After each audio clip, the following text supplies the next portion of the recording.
A sloth, a donkey, and a curious human. Send a prompt and see what they're doing.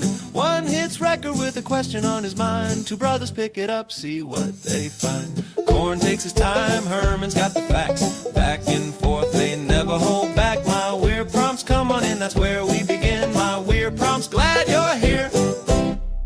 This episode was generated using artificial intelligence. Please verify facts. My Weird Prompts is a community-driven initiative exploring how AI can fuel curiosity and uncover the fascinating ways our world works. GPU compute for this podcast is generously provided by Modal. Learn more at modal.com. I was looking at some freelance data from the last few months, and it is pretty sobering. We talk a lot about the physical costs of conflict, the infrastructure, the hardware, the logistics. But there is this invisible overhead that no one really puts on a balance sheet. It is like a ghost tax that just eats away at everything you try to build. You do not see it in the rubble, and you do not see it in the news tickers. But it is there in every line of code that does not get written, and every business strategy that gets shelved. It is the cognitive drain. I am Herman Poppleberry, and honestly, the data on this is wild. Today's prompt from Daniel is about that exact phenomenon, the war tax on productivity. He wants us to look at how prolonged instability erodes the mental bandwidth and the financial resilience of people who are essentially their own safety nets. The self-employed, the small operators, the people who do not have a massive corporate buffer to lean on. When you are a one-person show, your brain is your only capital. If that capital is being taxed by the environment, your entire enterprise starts to bleed out. It is a timely one. I think most people assume that if your office is still standing and your internet is still up, you should be able to just keep grinding, right? You are a remote worker. You are a developer. You are a consultant. Why does it matter what is happening 3 miles away or even 30 miles away? But Daniel is pointing out that there is a massive delta between being able to work and being able to produce at a high level. We are seeing this all over the place in 2026. The world is connected, but our biology is still very much local. That delta is what economists are starting to call the war tax. In some of the labor studies coming out of early 2026, specifically looking at the impact of regional volatility, we are seeing a 15 to 20% drop in cognitive performance in regions under high stress. And that is not because people are lazy or lack discipline. It is because the human brain was not designed to run a complex software deployment or a multi-layered marketing strategy while simultaneously monitoring the sky for threats or checking the news every 20 minutes for escalation reports. It is the hyper-vigilance. You can feel it in the air. Even if nothing happens today, you are spending 10% of your RAM just staying alert. It is like having a background process on your computer that you cannot kill, and it is just hogging all the resources. You think you are focused on your spreadsheet, but a part of your brain is listening to the tone of the wind or the sound of a distant engine. That is the invisible overhead. It is a regressive tax because it hits the individual contributor the hardest. A large corporation can absorb a 20% dip in efficiency across 1,000 people and keep moving. A freelancer who loses 20% of their output might lose their mortgage. And we have to define this war tax beyond just the direct costs of, say, a power outage or a missed deadline. It is a fundamental shift in how we think. Under normal conditions, you are operating with long-term strategic planning. You are thinking about where your business will be in 2 years. But when instability becomes the baseline, you shift into short-term survival heuristics. Your brain literally stops allowing you to think long-term because it is too busy trying to solve for the next 6 hours. So, if the brain is failing, how does that manifest in the P&L statement? How does the biological cost of fear directly translate to a drop in billable hours? It starts with the metabolic cost. We actually touched on the biological side of this back in episode 1375 when we talked about metabolic bankruptcy. The brain is an incredibly expensive organ to run. It uses about 20% of your body's total energy. When you are in a state of sustained conflict, your amygdala is basically screaming at your prefrontal cortex. It is diverting energy away from executive function, the stuff you need for coding, writing, or strategic planning, and dumping it into survival systems. You are literally burning the fuel you need for work just to stay calm. And that leads to the decision fatigue loop. I have seen this in the freelance communities I follow. When you are self-employed, your entire business relies on your ability to make good decisions. Should I take this contract? How should I price this? Is this the right technical architecture? Under normal circumstances, you have a certain amount of decision capital every day, but in a conflict zone, you are spending that capital on things that used to be automatic. Do I need to go to the grocery store now, or wait? Is that sound a siren or just a motorcycle? Should I fill the car with gas today, even if the tank is half full? By the time you sit down to do real work, you are already mentally bankrupt. You are making low-value decisions all morning, and then you expect yourself to make high-value professional decisions all afternoon. It does not work. This is where the context-switching penalty becomes a killer. There was a famous study that showed it takes the average knowledge worker about 23 minutes to get back into a state of deep work after an interruption. Now, imagine you're in a situation where you have to check a security app or go to a bomb shelter twice a day. Even if you are only interrupted for 10 minutes, you have lost nearly an hour of high-level cognitive output just in the recovery time. Plus the emotional tail of the interruption. You are not just sitting in the shelter thinking about your code. You are checking the news. You are texting your family. You are seeing what people are saying on Telegram. By the time you get back to your desk, your brain is a mess of tabs and adrenaline. You might be sitting in your chair for 8 hours, but you only did 2 hours of actual work. The rest was just recovery and noise. And for the self-employed, there is no one to delegate that to. If you are a CEO of a mid-sized company, you have teams. You have layers. If you have a bad day, the machine keeps turning. But if you are a freelance developer in Jerusalem or a small shop owner in a volatile region, you are the machine. If your decision-making degrades by 20%, your business revenue follows that curve almost immediately. You start making mistakes in your code. You miss the nuance in a client's email. You forget to follow up on an invoice. It is a slow-motion collapse of professional standards. I think that is a trap a lot of people fall into. They feel busy, but they are not being productive. They are just vibrating at a high frequency while staying in the same place. And then at the end of the month, they wonder why their billable hours are down or why they did not hit their milestones. It is because they were taxed at the source. They were paying the war tax in the form of lost focus and degraded executive function.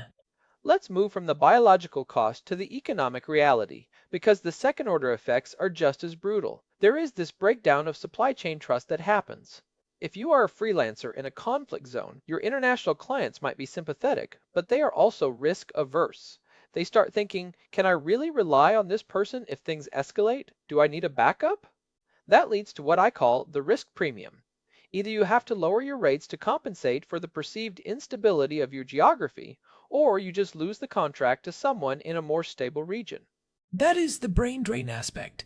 If you are talented and mobile and you realize you are being taxed 30% of your productivity just by living in a certain geography, the logic of staying starts to fail, especially for the tech-literate crowd Daniel belongs to. If you can work from anywhere, why would you work from somewhere that is actively cannibalizing your executive function? We are seeing a massive migration of the self-employed out of high-stress zones, which only further hollows out the local economy. It is a regressive tax, too. It hits the smallest players the hardest. If you look at the macro environment right now, especially with the U.S. military buildup we saw in February of 2026, there is this pervasive wait-and-see attitude. Large corporations can hedge. They have cash reserves. They can afford to pause a project for 3 months. But the self-employed person, the atzmai, as they say in Israel, they do not have a 3-month pause button. They have to eat every day. That is the financial strain Daniel mentioned. It is the shift from growth to liquidity hoarding. I have noticed this in the freelance communities. Instead of investing in a new course or upgrading their equipment, everyone is just sitting on their cash. They are terrified of the next spike in instability, and when you stop investing in yourself, you are essentially capping your future earnings. That is part of the tax. You are sacrificing your 2028 income to survive 2026. And it ripples out. If every small operator stops spending, the local service economy collapses. We discussed this in episode 691 regarding the long alert. When people are in survival mode, they stop buying the nice-to-haves. They stop hiring the local marketing guy. They stop getting the premium subscription. They stop going to the local cafe to work. It creates this localized recession that is completely disconnected from global market trends. The S&P 500 might be up, but the local freelance economy is in a tailspin because everyone is hoarding liquidity. It is funny you mention the long alert, because that feels like the defining characteristic of 2026 so far. It is not always a hot war, but it is the constant potential for one. That uncertainty is actually more taxing than a short, sharp conflict in some ways. Because with a short conflict, you have a beginning and an end. You can plan for a week of disruption, but how do you plan for a year of maybe? How do you build a business on a foundation of perhaps? You cannot, at least not with traditional business models. This is why we are seeing the collapse of local service-based gig economies in these regions.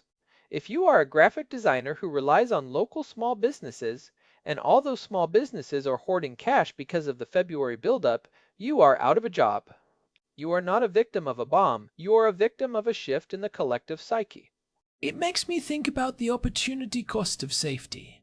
Every hour you spend making sure your family is safe, or your water supply is secure, or your bug-out bag is ready, is an hour you are not innovating. It is an hour you are not creating value. Over a year, that adds up to hundreds of hours. That is the real wealth destruction of modern conflict. It is not just the buildings that fall, it is the ideas that are never born, because the people who would have had them were too tired to think. And that leads to what researchers call the frozen psyche, which we talked about in episode 1261. It is a state where you are physically present but cognitively locked. You are doing low-value, reactive tasks because they feel safe. You answer emails, you tweak the CSS, you do the easy stuff because the hard stuff, the deep work, feels impossible. Your brain refuses to commit the resources to a high-stakes project because it feels like a waste of energy in an unstable environment. So what is the play? If you're in this situation, if you're Daniel or anyone else listening who is feeling that tax, how do you fight back? Because you cannot change the geopolitics, but you can change your systems. We need to talk about actionable insights here. The first step is acknowledging the metabolic cost. Stop pretending you can work at 100%. If you know you are in a high-stress environment, you have to bake that into your schedule. You have to assume you only have 4 hours of real cognitive bandwidth instead of 8. If you try to push for 8, you will just burn out and make mistakes that cost you more time later. And lean into asynchronous workflows. This is huge. If you are working with clients in different time zones, you need to decouple your output from real-time availability. If a siren goes off at 2 in the afternoon, it should not break your business because your business should be built to handle 4-hour gaps in communication. You need to move away from the expectation of instant responses. Use tools that allow for deep work in bursts, and communicate that to your clients as a feature of your resilience, not a bug of your location. That is the cognitive diversification idea. You build systems that function even when you are compromised. That might mean using more automation, or it might mean having a low bandwidth contingency plan. I always tell people to have a list of low energy tasks. If I cannot do deep work today because the news is too heavy or I did not sleep because of alerts, what are the 5 low energy tasks I can do to keep the needle moving? Maybe it is organizing your files, or doing basic bookkeeping, or cleaning up your task manager. Do not try to force the hard stuff when the tax is too high. I also think there is a case for auditing your alert exposure. We are all addicted to the news cycle, especially when it feels like it affects our safety. But if you are checking your phone every 5 minutes, you are basically paying the war tax voluntarily. You have to create zones of total silence where the world can be on fire, and you are just focused on the work. Use hardware-level blocks if you have to. If the news is important enough, you will hear about it. You do not need to be the first person to see the tweet. It is hard to do, but it is necessary for survival. What I find fascinating is the rise of conflict, hardened remote work models. We are seeing people develop these incredibly robust ways of working that are almost immune to local disruption because they have moved everything into the cloud, they use asynchronous tools, and they have diversified their client base globally. They are essentially decoupling their economic existence from their physical geography. It is like a digital form of trench warfare. You are digging in and making your productivity as resilient as possible, but it still takes a toll. You can be the most resilient person in the world, but if you are doing it for 2 years straight, the fatigue is going to catch up with you. Eventually, the bill comes due. You cannot run on adrenaline forever. This is why the February 2026 buildup was so significant. It signaled that this was not a sprint, it was a marathon. And a lot of people who are prepared for a sprint are now realizing they do not have the shoes for a marathon. That is the metabolic bankruptcy we keep coming back to. You have to treat yourself like a high-value asset that needs protection. If you are self-employed, you are the CEO, the CTO, and the HR department. You have to give yourself the grace to recover. If you do not, the machine will break, and there is no corporate insurance policy that covers a broken spirit. It feels like we need a new way of thinking about economic resilience on the home front. If the goal of modern conflict is often to exhaust the enemy's population rather than just take territory, then protecting the productivity of the individual is actually a matter of national security. Can we build digital infrastructure that is war resilient for the individual? Maybe that looks like better mental health support for the self-employed, or government grants that recognize cognitive friction as a real economic loss. I hope so. But until then, it is really up to the individuals to build their own buffers. It is about building that financial runway and that cognitive redundancy. If you are struggling to be productive right now, it is not because you have lost your edge. It is because you are being taxed at a rate that would break anyone. Recognizing that is the first step toward building a better defense. It is a heavy topic, but Daniel always brings us the stuff that matters on the ground. It is easy to look at maps and troop movements, but the real story of 2026 is often found in the quiet struggle of a person trying to finish a project while their world feels unstable. It is about the resilience of the human spirit, but also the very real limits of the human brain. It really is. And I think there is a lot of strength in just naming it. Calling a war tax makes it feel less like a personal failure and more like a systemic challenge. You are not failing, you are being exploited by your environment. The way these conflict-hardened economies evolve is going to teach us a lot about the future of work in general, because as the world gets more volatile, these skills of cognitive preservation are going to be valuable everywhere. I think that is a good place to wrap this one. It is about recognizing the weight of the invisible and finding ways to carry it without breaking. There is no easy fix, but understanding the mechanism is the first step toward building a better defense. We are all learning how to navigate this new landscape together. Definitely. And we will be here to track it. The data is always changing, but the biological fundamentals stay the same. Protect your bandwidth, protect your brain, and try to find those pockets of deep work wherever you can. Well, if you found this exploration useful, we have a whole archive of deep dives into the intersection of technology, biology, and the reality of living in 2026 over at myweirdprompts.com. You can search the feed for the episodes we mentioned today, like episode 1375 on metabolic bankruptcy, or episode 691 on the long alert. And if you want to stay in the loop, the best way is to find us on Telegram. Just search for My Weird Prompts and you will get a notification every time we drop a new one. It is the most reliable way to keep up when other platforms are being noisy or getting throttled. Big thanks to Hilbert Flumingtop for producing the show and keeping us on track. And a huge shout out to Modal for providing the GPU credits that power our research and the generation of these episodes. We literally could not do this without that hardware. It is the backbone of our ability to parse through all this data. This has been My Weird Prompts. Thanks for listening, and we will talk to you in the next one. See ya. This episode was generated using Gemini Flash 3. Text-to-speech engine was Chatterbox. Thanks for listening to our show, My Weird Prompts, where our thoughts go from slow takes to facts on cue. We change and follow through. My Weird Prompts, that's the flows from sloth, from man, from long